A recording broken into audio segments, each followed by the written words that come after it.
રામ રામ ને સીતારામ ડાયરાને। તો આજે હું કંઈક નવું લઈને આવ્યો છું, આપણો દેશી જુગાડ। તો આપણે જે ધાબે પાણીના કુંડા પક્ષીઓ માટે જે ટીંગાડીએ છીએ કે પછી નળિયાના નેવે ટીંગાડીએ છીએ, તે આપણે વારંવાર કુંડામાં પાણી નાખવામાં જે તકલીફ પડે છે, કે જે ટેબલ મૂકીને નિહાળી મૂકીને જે વારાઘણીએ પાણી નાખવામાં તકલીફ પડે છે, તો આજે આપણે એક દેશી જુગાડ લાવ્યા છીએ।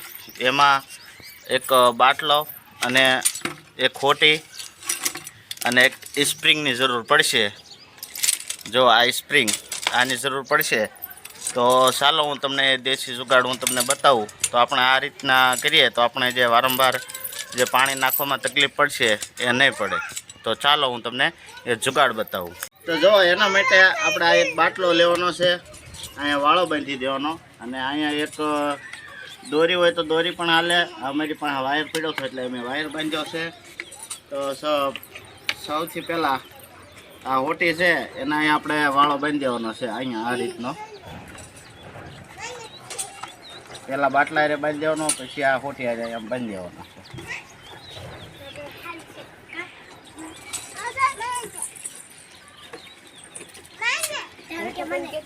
આ વાળો બાંધી દીધો, પછી હવે વારો છે આ સ્પ્રિંગનો।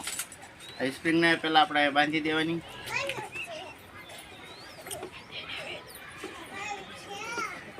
પહેલાં હોટી હારે બાંધી દેવાની, અને પછી બાટલો હોય અને મોઢા હારે બાંધી દેવાની।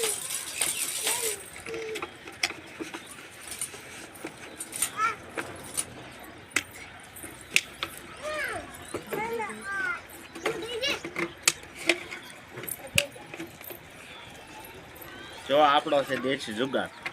હવે આમાં પાણી ભરી દેવાનું, આમાં પાણી ભરી દેવાનું, આપણે ટ્રાય મારી જોઈએ આપણું આ જુગાડ કામ કરે છે કે નહીં। તો ચાલો આપણે ટ્રાય મારી જોઈએ। તો જો પહેલાં આપણે બાટલામાં પાણી નાખી દઈએ,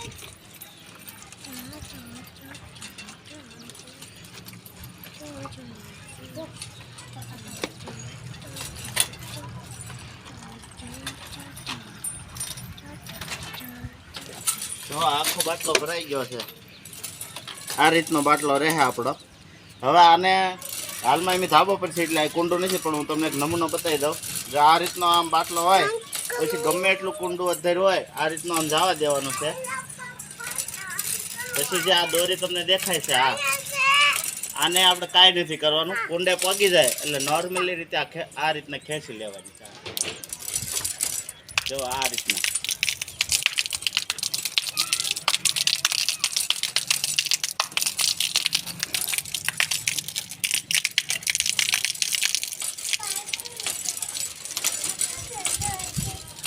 તો જો મિત્રો, આ હતો આપણો દેશી જુગાડ। જો તમને મારો આ જુગાડ સારો લાગ્યો હોય તો વિડીયોને લાઈક કરો, શેર કરો અને ચેનલને સબસ્ક્રાઈબ કરવાનું ભૂલતા નહીં।